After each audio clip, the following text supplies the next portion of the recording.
dia. Bom dia, Brenda. Bom dia, Vivian. Vamos entrando.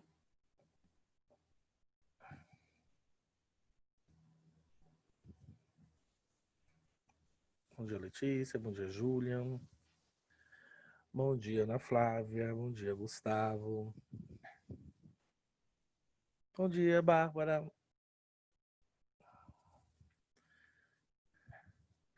Ana, você sabia que Bárbara joga LOL? Sabia, Frank, sabia. E ela joga bem, tá? Você jogou com ela? O João Pedro tá reclamando aqui, tá? Que só perdeu com você. Eu não sei o que acontece, o João Pedro a gente só perde mesmo. Não tem jeito, não.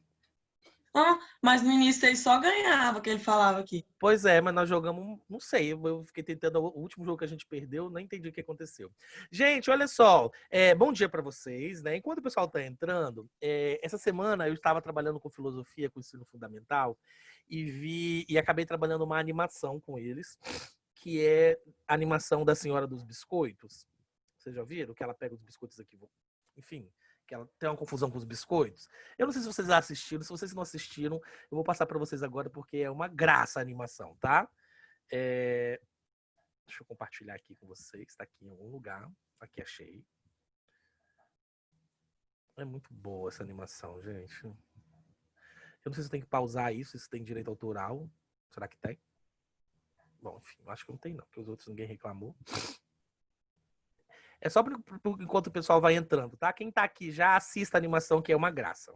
E tem uma moral, né, no final, como sempre.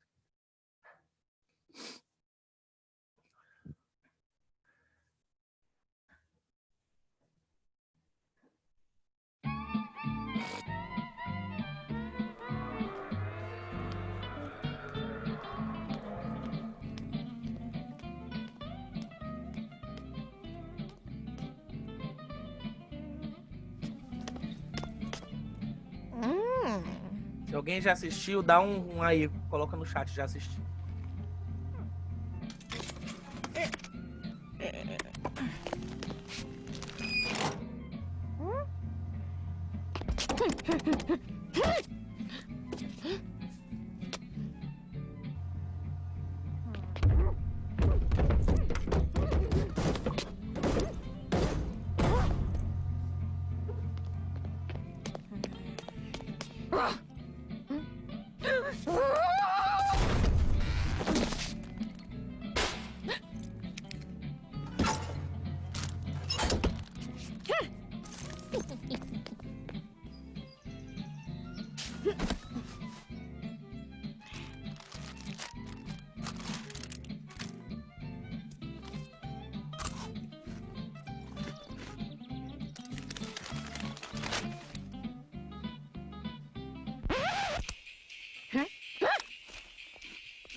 Muito bom, né? Era a Bárbara, o conceito era esse do que o outro que vocês tinham assistido? É, enfim, né? É aquela questão das vezes que a gente se equivoca mesmo, né? A gente se complica o tempo todo com essa situação. Enfim, eu gostei muito da animação, achei uma graça, por isso que eu passei para vocês.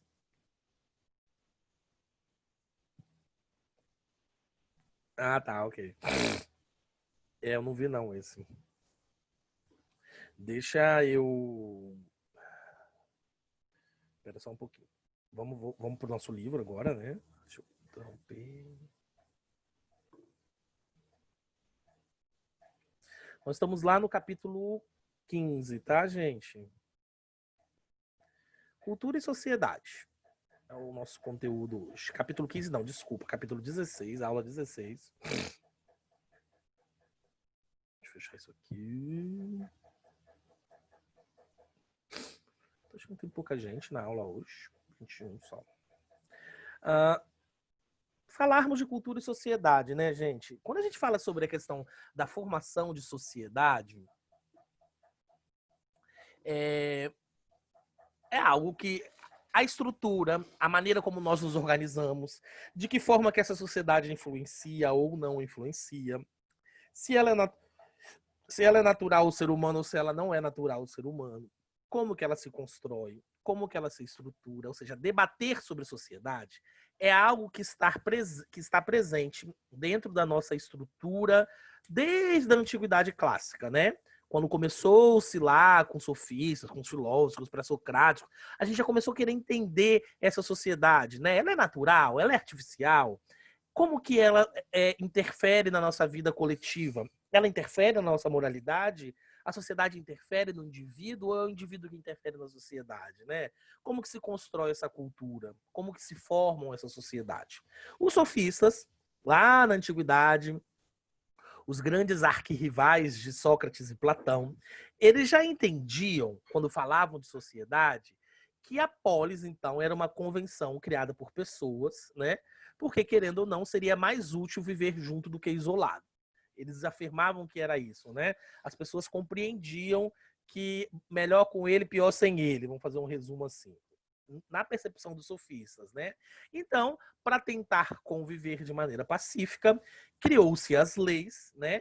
Com o objetivo de que houvesse, de certa forma, uma espécie de justiça dentro da nossa sociedade, né? Mas, quando a gente fala sobre essa polis, né? Ela poderia ser estruturada de uma maneira diferente, a não ser essa convenção que foi estabelecida pelos sofistas, né? Ela teria outra finalidade a não ser essa? Então, os sofistas acreditavam que a sociedade ela tinha função como que algo assim que os seres humanos perceberam que era a melhor forma que a gente pudesse viver, porque juntos seríamos mais fortes. Mas mesmo assim temos as problemáticas, né? Então, essa é a primeira concepção que nós temos de sociedade, que é essa sociedade estabelecida por Platão. Platão, como a gente sabe que ele é o filósofo da metafísica, né? É o filósofo do conhecimento que está além. Ele vai observar essa estrutura natural da sociedade humana e vai fazer uma correlação da própria estrutura da sociedade com o espírito do ser humano, tá? Ele faz uma correlação entre essas duas situações.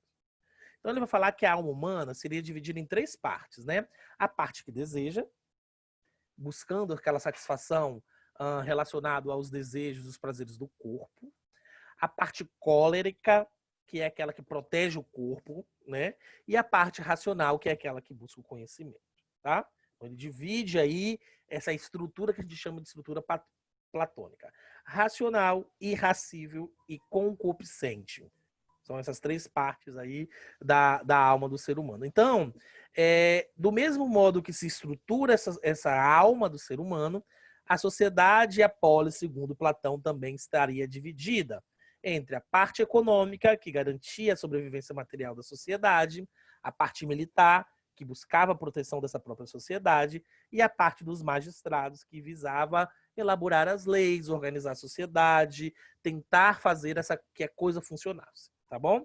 Lembrando que Platão fala sobre essa estrutura social, mas a gente sabe que a principal obra de Platão é aquela obra que a gente chamou de A República de Platão, e que ela foi pensada, estruturada e escrita muito no período pós-morte de Sócrates, porque Platão fica magoado, né? Porque ele acha que aquilo foi construído de maneira muito injusta, tá bom?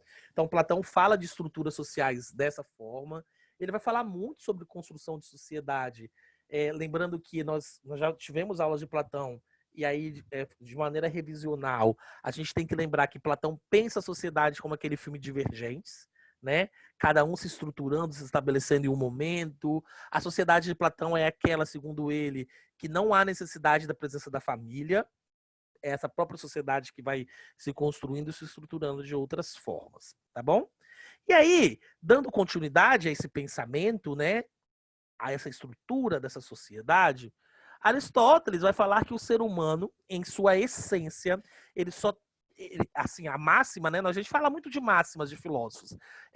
Voltaire, a gente fala sobre a liberdade de expressão. Sócrates, a gente fala sobre o só sei que nada sei, né? E é preciso conhecer-te a ti mesmo, né? Conhece-te a ti mesmo. E uma das máximas do pensamento aristotélico seria aquela que ele afirma que o homem é um animal político. O que ele está querendo dizer com isso? No entendimento de Aristóteles, em sua relação com os seres humanos, ao analisar, ao perceber, ao construir as suas teorias sobre a sociedade como um todo, Aristóteles vai afirmar que o ser humano é animal político no sentido de que o ser humano ele só pode desenvolver toda a sua potência, toda a sua essência, quando ele estiver vivendo na polis, tá? É na polis que o ser humano vai realizar a sua natureza. Viver em sociedade é próprio do ser humano, segundo o pensamento aristotélico. Por isso que ele afirma que o ser humano é este animal político, ok?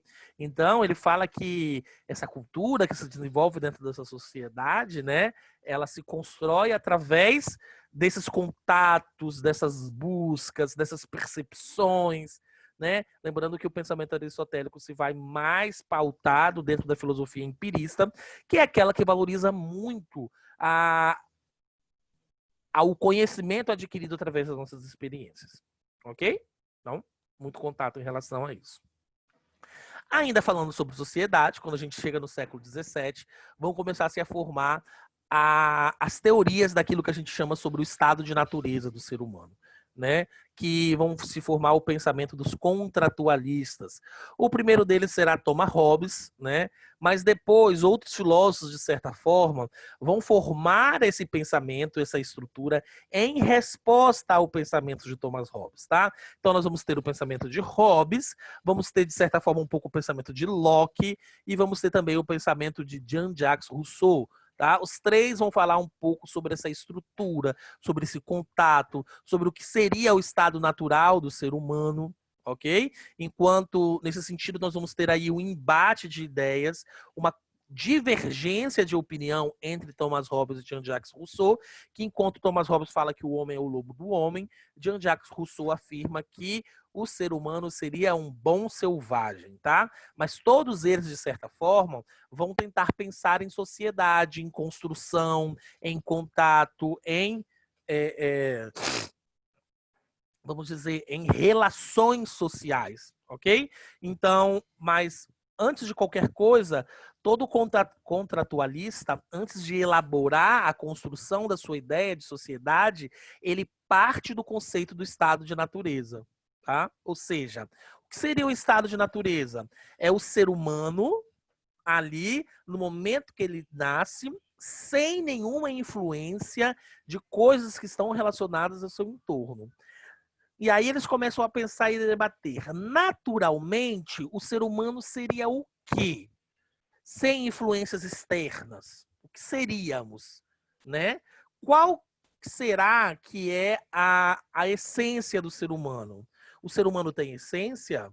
Vamos imaginar que a gente pegue uma criança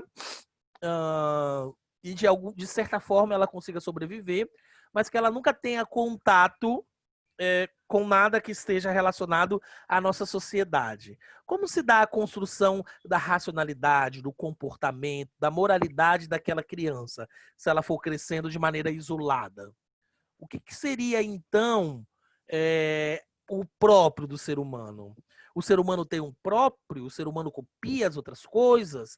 Então, esse que é o debate do estado natural e da formação daquilo que a gente chama dos conceitos de sociedade, tá? Então, Thomas Hobbes vai afirmar que o estado de natureza do ser humano é um estado de conflito constante, de inimizade e de guerra. Por isso, ele vai afirmar que o homem é o lobo do homem. Ou seja, o estado de natureza do ser humano é um estado de luta, de egoísmo, de conflito, tá? Então ele acredita que a sociedade, a construção dessa sociedade, ela se estabelece da maneira com que o ser humano, de certa forma, passe a se tornar ou seja controlado por um poder que vai além dele, que é esse poder permissivo, opressor, coercitivo, que é um poder que não nos dá escolha, porque a nossa escolha é ser agressivo, é fazer mal ao próximo, é competir com o meu igual, ok? Então, Thomas Hobbes, ele constrói a sua ideia, a sua estrutura de sociedade, e fala assim, olha, o ser humano, sem sociedade, ele é um selvagem. Ele é um selvagem violento. Ele é um selvagem que não se protege. Ele é um selvagem que faz o mal. Então, Thomas Hobbes, ele era um filósofo que defendia os conceitos da monarquia absolutista. Então, ele fala assim, olha, ser humano, como você, no seu estado de natureza, é uma coisa horrorosa, ao viver em sociedade e ter alguém como um rei que toma decisões por você, você não tem o direito de contestá-la. Porque se você tivesse no seu estado de natureza, muito pior você estaria. Então, fica quietinho e aceita essas normas e essas leis que elas são o melhor para você. Ok? Assim que foi se construindo a ideia de Thomas Hobbes em relação ao indivíduo e à própria sociedade. Tá?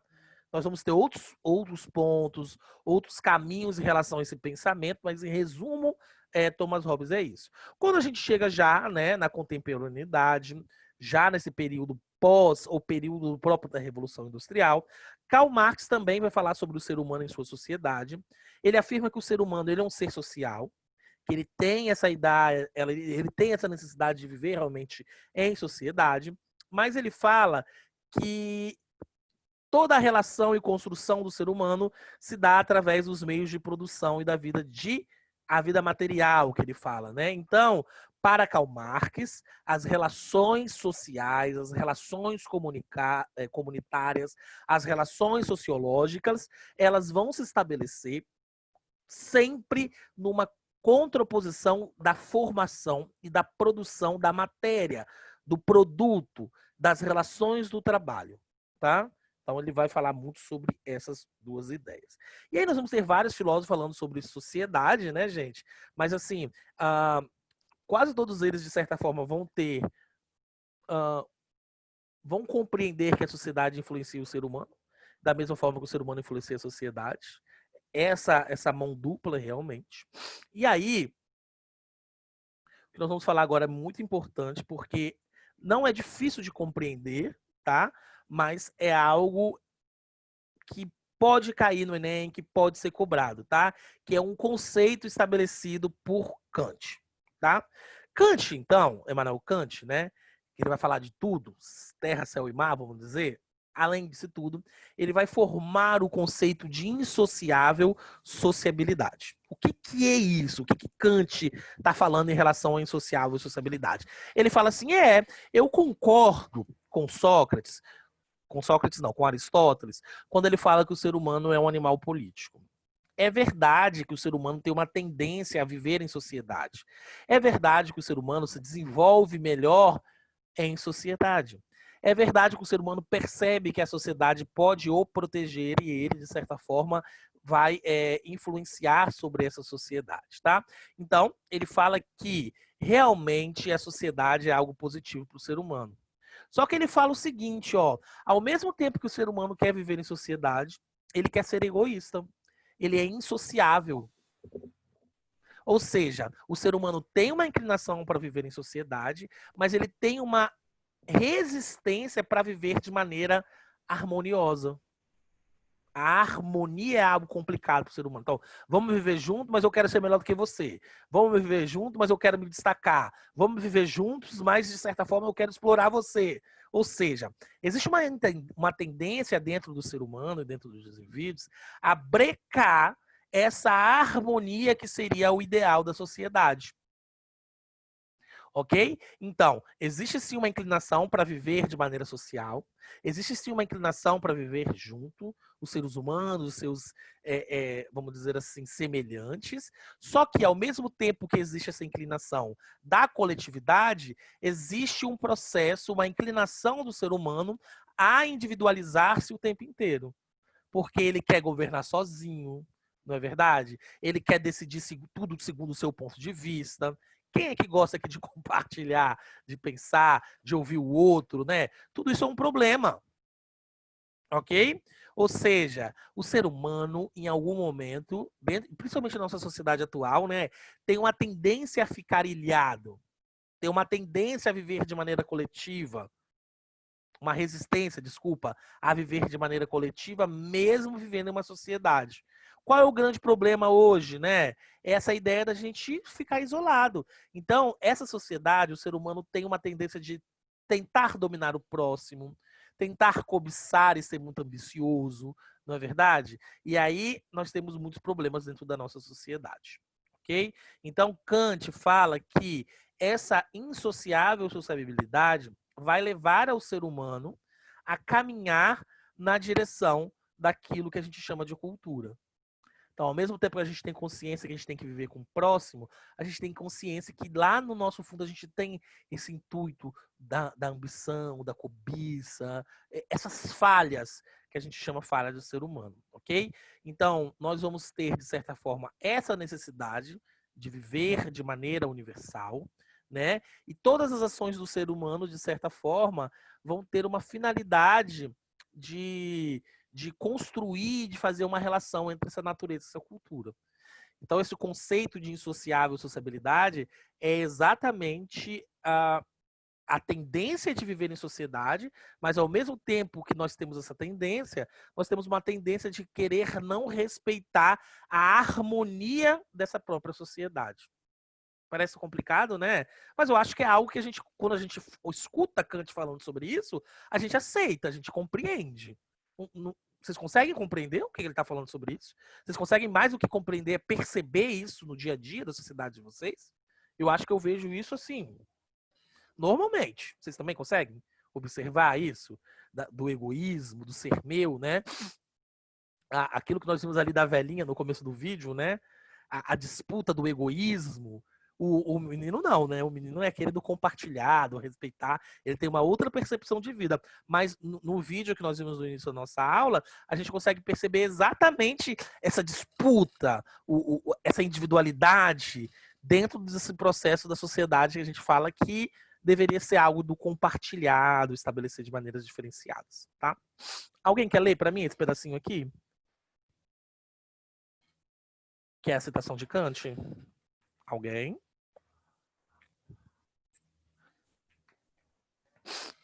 Ninguém quer? Então tá. Deixa eu ler então. Kant fala assim, então, sobre todo esse processo que nós estamos discutindo agora, tá? Ele fala: agradecemos, pois, a natureza pela incompatibilidade, a invejosa vanglória da rivalidade, pelo insaciável desejo de posse ou poder. Sem isso, todas as excelentes disposições da humanidade estariam eternamente dormentes e carentes de desenvolvimento.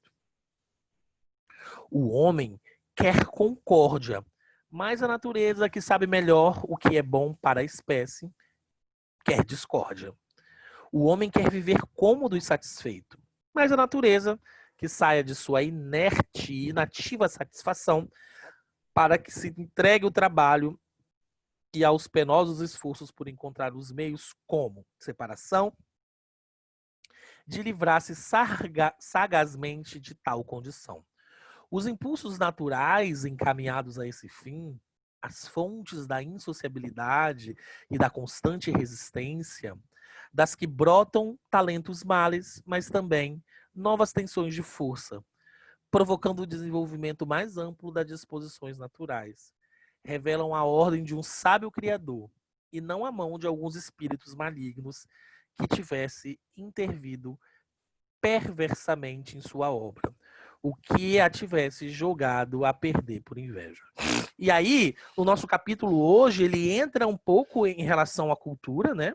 Que aí já entra um pouco no debate mais sociológico, né? Então, a primeira coisa que a gente afirma, toda a sociedade produz cultura, né? Existe um consenso entre todo mundo de que cultura é refletido pelos costumes dos seres humanos, né? A nossa língua, o nosso modo de pensar, as nossas crenças, os nossos valores, as nossas técnicas, todas as ações refletidas ao ser humano reflete e remete à cultura, à ideia de cultura, ok? Então, quando a gente fala de cultura e essa relação com a sociedade, a gente vai conseguir observar que em determinada cultura, né, julgar a cultura do outro sempre é algo muito complicado. Porque ao tentar julgar a cultura do outro, eu uso os critérios da minha cultura. E aí sempre é muito complicado a gente tentar avaliar, valorizar a cultura. Então, o ponto de vista que o pensamento filosófico, sociológico, que parte e inicia-se através do respeito, a gente vai conseguir compreender que a ideia aqui é respeitar, mais do que tentar, às vezes, compreender o processo, ok? O filósofo Montaigne, ele vai escrever, né, um período sobre esse primeiro contato entre os portugueses e os brasileiros, do ponto de vista europeu, que era um ponto de vista etnocêntrico, de falta de respeito, né? E a relação como que eles tinham da cultura europeia com a cultura indígena, né? É uma leitura complementar que eu aconselho vocês a lerem, tá? Em um momento dado. Ela é muito interessante. Eu quero passar um videozinho aqui para vocês e aí depois, se der tempo, a gente faz aqui a leitura complementar aqui dos canibais. É muito, muito boa. Eu separei um videozinho aqui sobre cultura.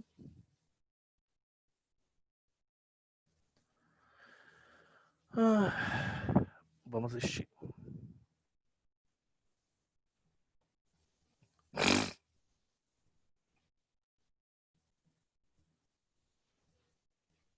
Antes de...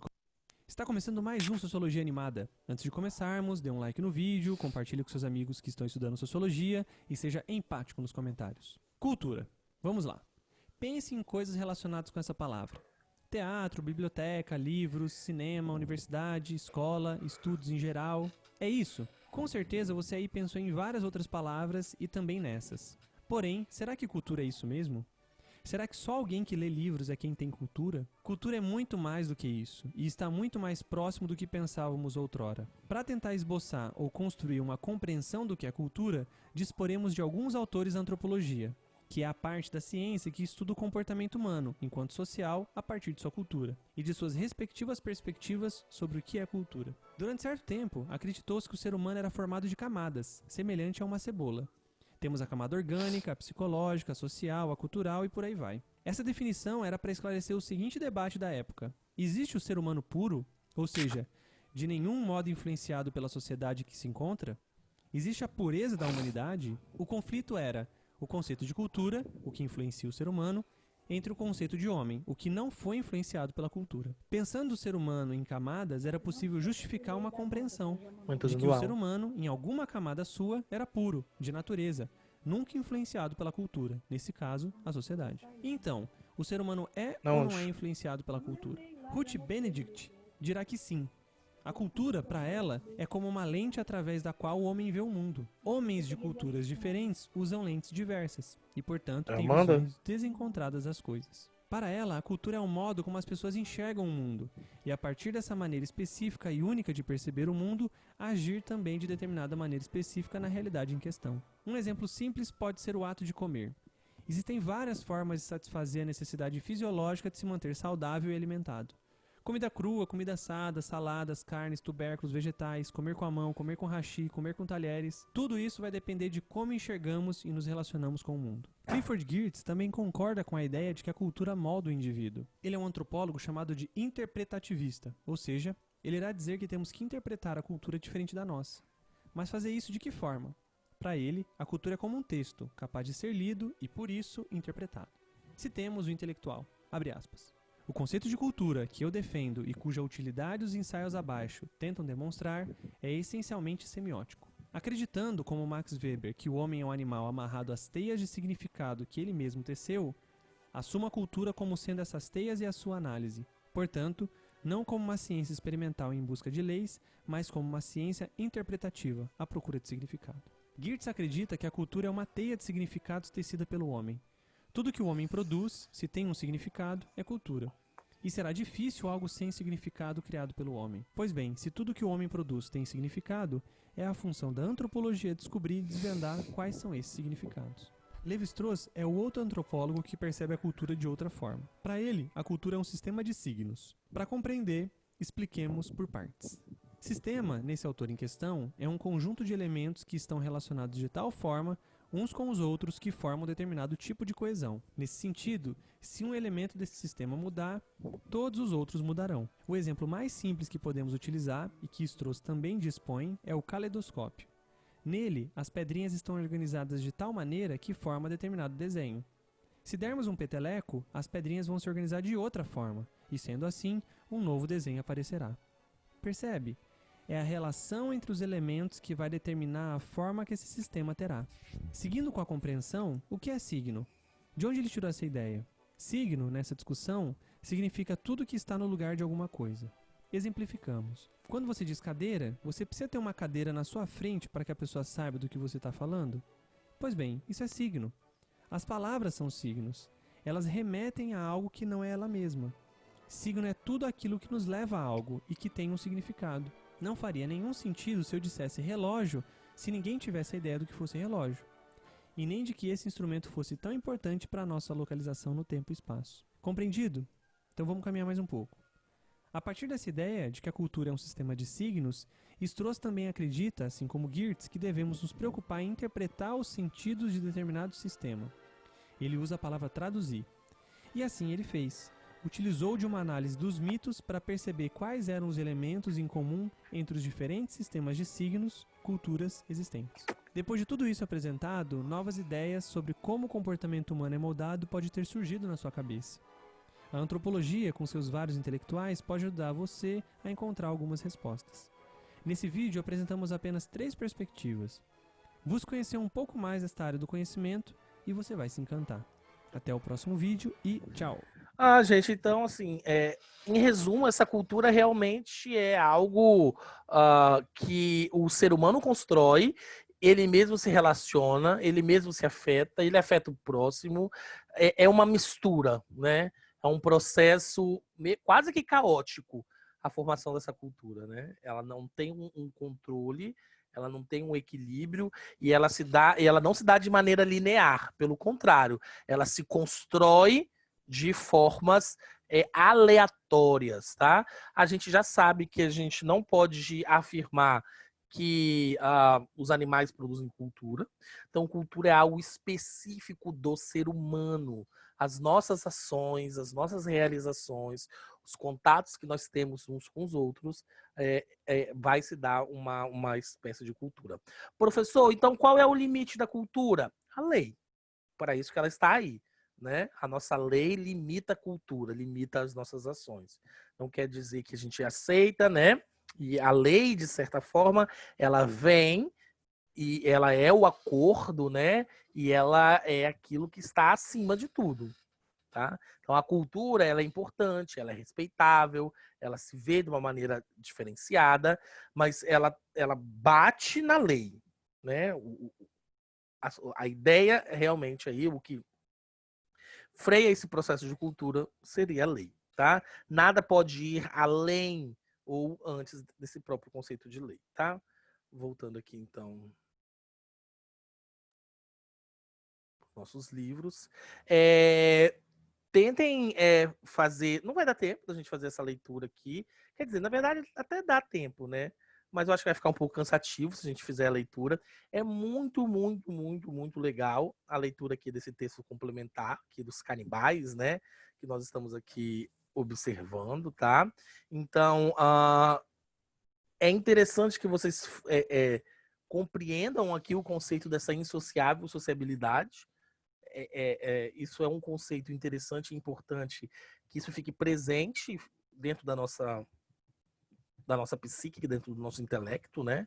Que é a ideia principal disso aqui. E o conceito de cultura é algo que a gente já conseguiu formar, de certa forma, dentro da nossa mente. Sociologicamente falando, a gente vai ver nas nossas próximas aulas depois, que nós vamos ter caminhos diferenciados para a elaboração e a realização desse conceito de cultura, tá bom? Acho que o nosso capítulo de hoje ele tinha esse resumo aqui mesmo, não é algo muito grande, ele é pequeno. E era isso a nossa aula de hoje. Tranquilo, gente? Alguma dúvida em relação? Tranquilo, professor. Ok. Não é nada muito Tranquilo. assim, de Tranquilo. outro mundo, né? E então é isso. Eu acho que a gente já tá para voltar, né? Vocês já estão recebendo aí. Quer dizer, eu não sei se a gente tá para voltar. A escola tá se preparando para isso, né? Mas assim, não é a escola que decide, tá, gente? Tem que ficar claro isso com vocês, porque às vezes A escola está se preparando para voltar que dia? não tem dia. Ela está se preparando para quando o governo falar que pode, ela esteja pronta para voltar. Entendeu? Porque o dia não somos nós que escolhemos. Porque tá muito tudo ainda muito confuso. Algumas pessoas falam que é bom, outras falam que não. Tá, sabe, muito confuso. Mas assim, a escola está se preparando. Isso aí ou seja, o papel da escola está sendo feito no sentido de se preparar para. Né? O que precisa? Precisa disso, disso, disso. A escola está buscando os mecanismos para isso, né? Lembrando que se o retorno acontecer, não vai ser igual, né? Todo mundo já sabe, vai ser um processo diferenciado. E, enfim, né? Vamos esperar ver o que acontece, tá bom? Beijo para vocês. Nos vemos semana que vem. Franklin. Tchau, tchau. Com Deus. Tchau. Tchau.